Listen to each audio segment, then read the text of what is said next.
welcome to part 13 of Beyond Two Souls. And as much as I whinged and whined about the mission being absolute bullshit, it's alright, I've calmed down. I actually like this chapter. This chapter is just Cole and Jodie's reunion after she's been way out in the Navajo chapter. This is like her coming back home, so to say. Let me look at you, girl. Oh my God, what a beautiful young woman you've become. Just as pretty as ever. So sad and lost. Like the first time I saw you. I can't even imagine how much I missed you. And how's Ida? Oh yeah. What I really like about the tone of this chapter is that we've had some quite intense chapters before this. We've just come straight off the back of the mission where there's a lot of like war going on. There's loads of dark areas, there's loads of beiges and browns, and that's all quite intense. And before that we obviously had Navajo and things like that. The chapters that are all way out there. The autumn setting and the general colour tone, it just feels so relaxing. It feels so much more peaceful than what we've been led into over the last few parts of the game. What are you working on? I'm running a small group.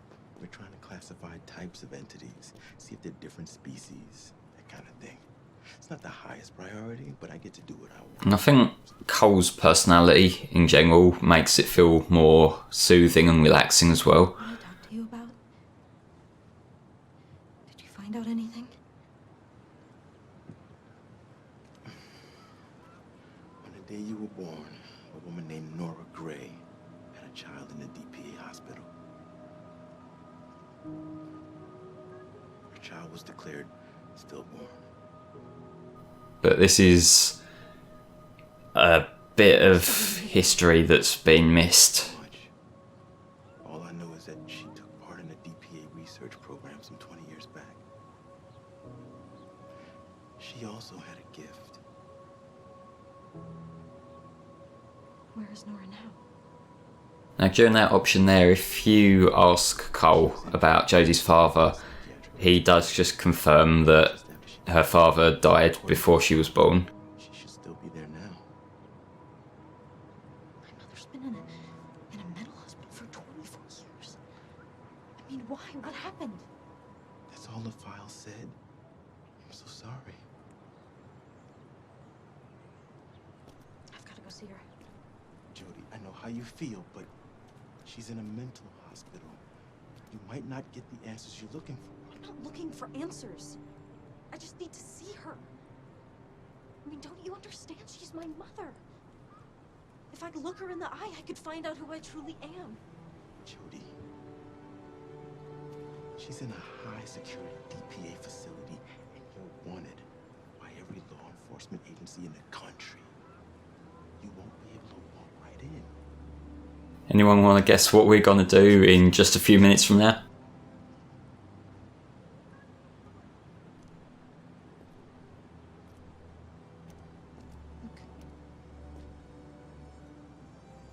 You've taken a huge risk helping me.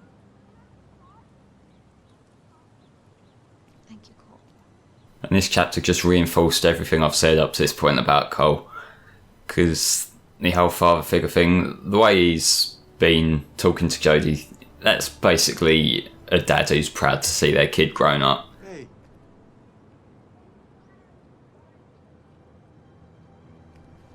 You didn't think I was going to let you go alone, did you?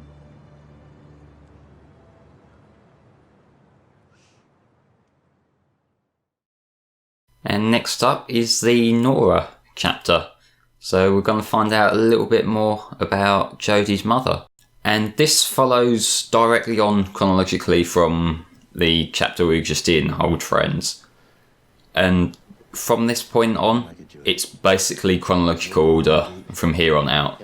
With the exception of one brief flashback later on, everything's going to just go play out as a story now. Cole, wait.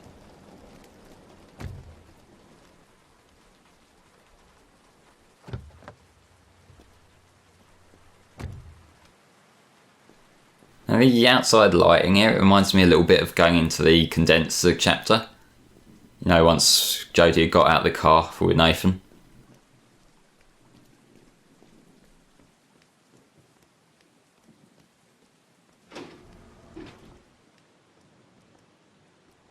Right, so in the conversation Jodie and Cole had in the last chapter, Cole warned Jodie very specifically that you wouldn't be able to just walk in because she's wanted by every law enforcement agency in the country. So I think she'd be a well-known criminal at this point. But this guy on reception, he's just, oh, hi, can I help, sort of deal. It feels odd that this guy wouldn't have known about Jodie if she is quite as wanted as Cole would implied.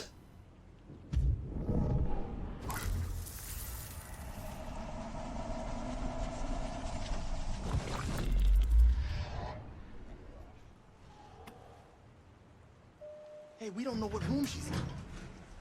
I'll find out.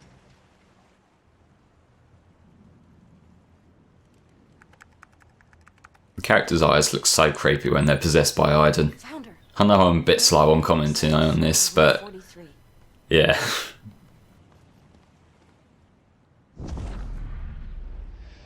So far, so good.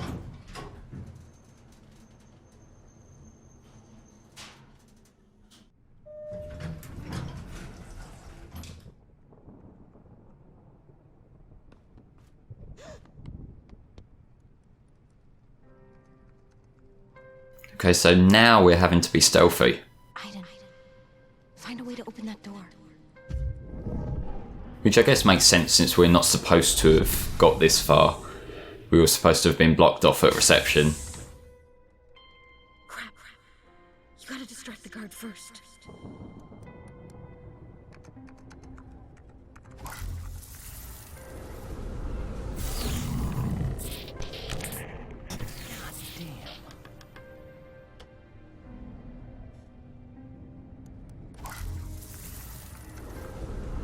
There's going to be quite a bit of tinkering around with Iden in this section, just as a heads up.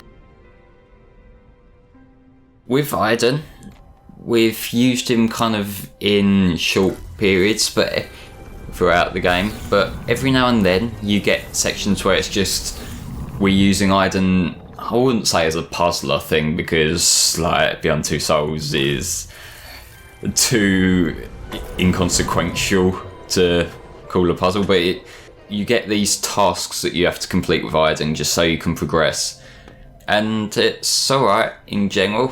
Every now and then there are a few things in the game where it can take you a minute to clock on what to do, but I don't remember this chapter being particularly a problem in that respect.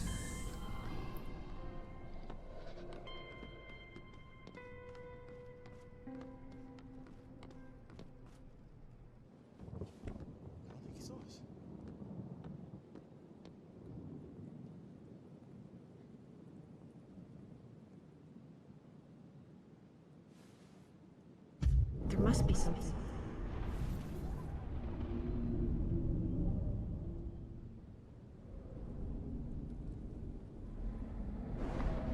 Now that room we've just gone past, I believe it's room 36. If you think to go in there as Iden, which I didn't know about this at the time, so I didn't, there's a little Easter egg that if you kind of go through there, the person in the room just says, "See you, Iden," or something along them lines, which is pretty cool actually, although it does make you question what's going on with the person, like the patient in there, if they're able to tell Iden's there. Meanwhile, I've just got to keep throwing shit around, I think. Yeah, because now this guy has been awoken and other people in this chapter are basically just fodder for us to possess.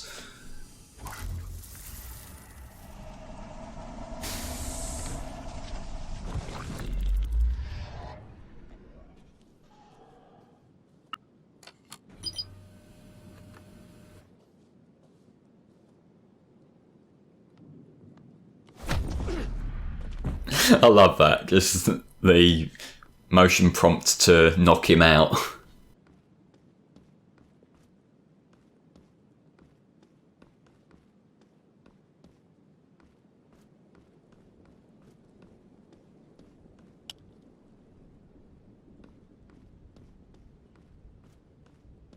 This is another part of the game that's complemented well by the silence, the quiet tone of everything around, because it's fitting for the atmosphere. This is quite late at night and we're breaking in, so we're being careful not to be noticed by the wrong people.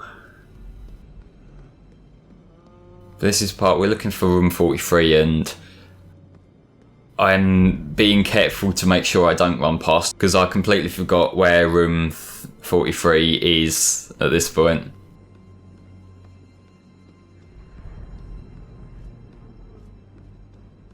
But I think we're on the way. Cole, found it. I'll wait here. Jodie, she may have lost her mind. She might not even know you're there. Maybe you shouldn't go in.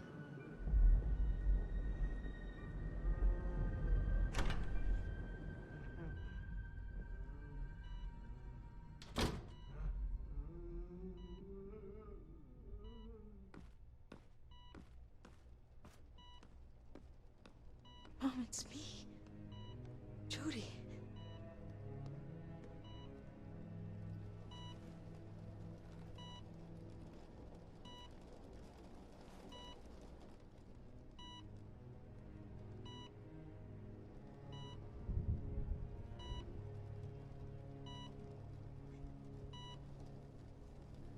Your daughter.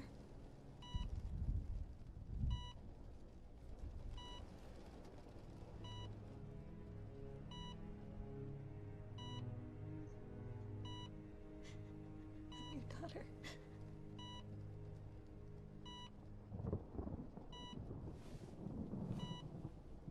This initial interaction's actually handled reasonably well, given the general sensitivity of the scene.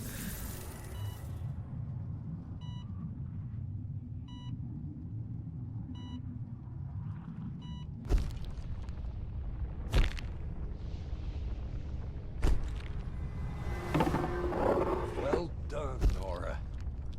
Gotta have a little flashback to the experiment scene, because we're now just seeing that Norah had basically the same kind of powers that Jodie and Aiden have. Care of everything. It's for the best. You know that. The fact this is at the DPA, this is something that it's not really what you would be expecting, because Jodie's experience with the DPA, through all the experiments through her youth, they were shown to be kind of very caring. Like, her entire experience was... Obviously there was the conflict when she was being taken away from her foster family in the first place, but she seemed to have quite a well looked after childhood within the DPA. So to see that Nora's experience was so much less pleasant, she was basically completely mistreated through her entire experience there from what we just saw. It's such a radical thing that comes out of nowhere. Really contrasts what's happened so far. What, Aiden? What are you trying to show me?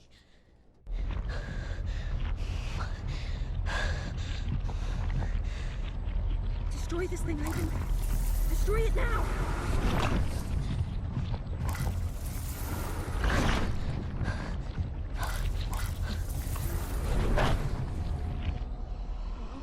My little girl. My little girl.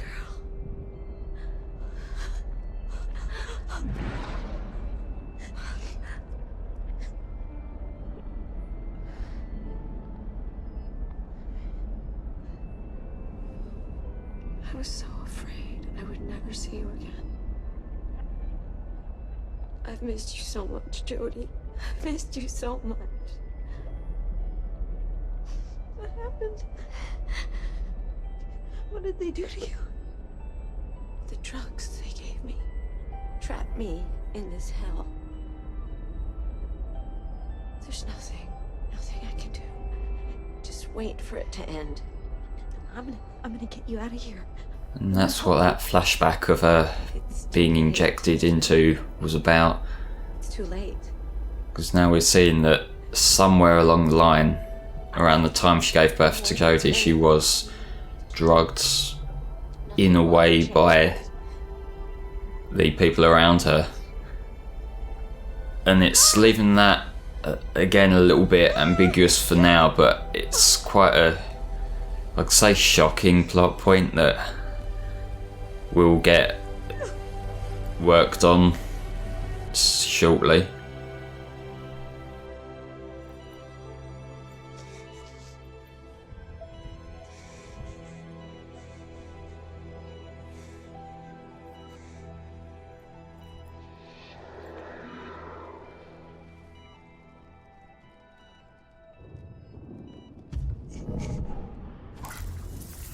And this is where you get the decision on whether you keep Norah alive in her current state or do what we just did and let Aiden put her to rest.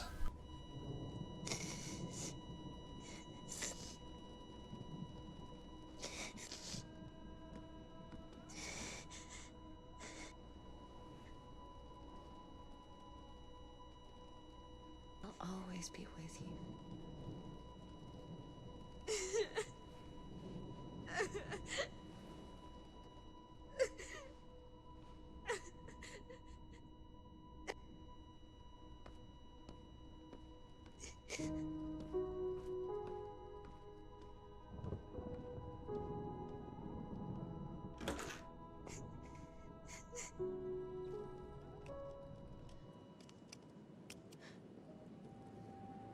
I'm sorry, Jodie.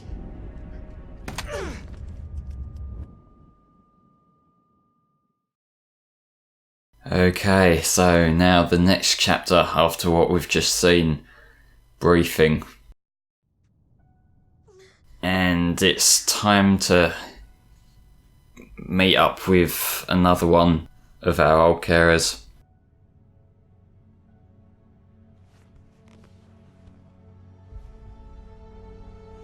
The transition into this chapter, and particularly the area we've woke up in, this looks so grand.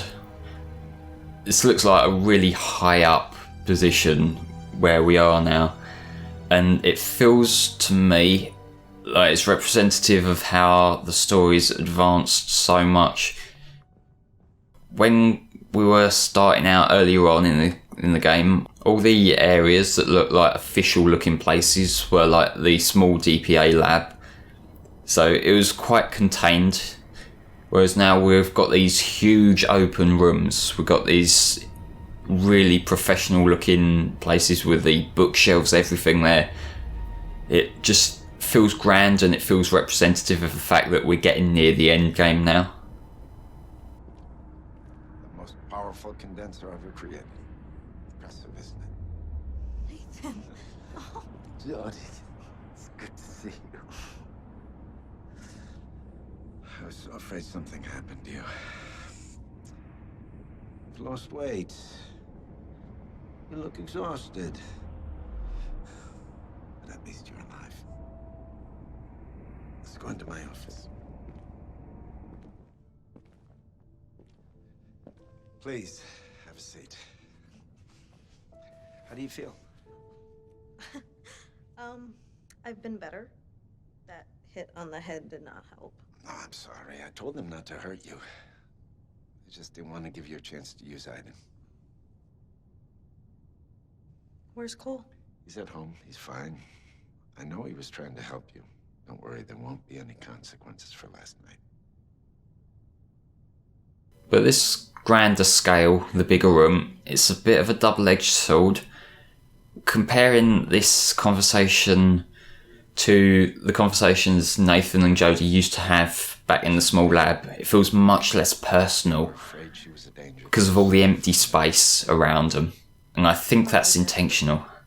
And I say that because, I was a researcher. as well as the change in position, Nathan feels a lot more removed from the personal side of the conversation. Tell me about my mother.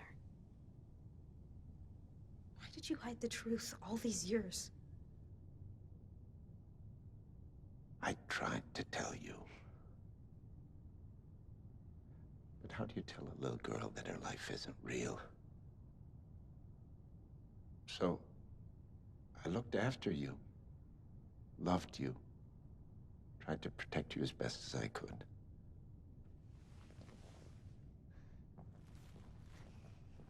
So now what? You're just gonna hand me back to the CIA? Is that the plan, Nathan? They brought you here because they have something for you to do, and they'd be very grateful if you do it. Help them? You want me to help the people that took away my mother and stole my life? I mean, haven't I done enough? We know another country has discovered the InfraWorld. They think it's something to be controlled or manipulated. They have no idea what they're dealing with. If entities enter our world, do you know what that would mean, Jodie? What has all this got to do with me? Because you know the InfraWorld better than anyone. It's the CIA's job. And I'm done with that.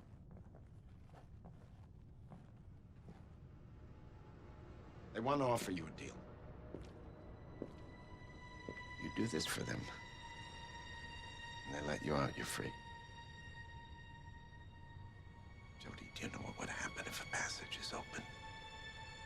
It'll be the apocalypse. You have the power to stop it. This is where things are not quite adding up, because we've known from the condenser chapter that opening a condenser can be incredibly dangerous, and we saw how many people got killed in that one chapter earlier on, the condenser chapter itself. And now the threat here is that another country has found their own condenser to use. So we're being warned that this one needs to be stopped.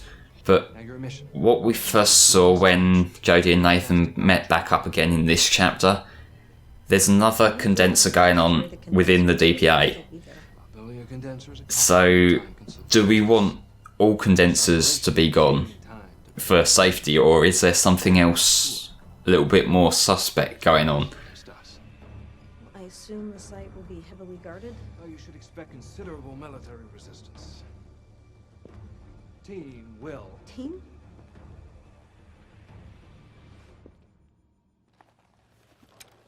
Show them in, Marla. Time to meet the crew. Hey, baby. Good to see you, girl. And it's Ryan. Clayton's team goes with you, a small, agile commando unit able to avoid detection.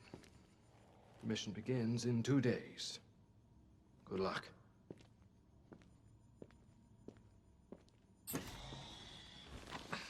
Be careful, Jodie. No one knows what you're gonna find on the other side. Don't worry.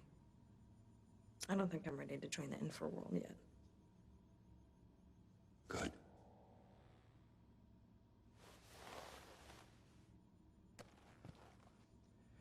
Because I don't want to lose you. And that's the little bit of personality coming back to Nathan now.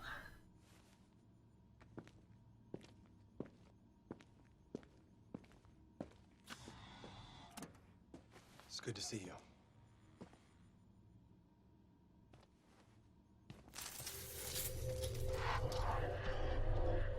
Looks like Aiden remembers me. Keep your distance, Ryan. Aiden is even less forgiving than I am. I think it's fair to say that Jodie and Aiden's dislike for Ryan is completely justified after the mission chapter. Join me next time for part 14 of Beyond Two Souls.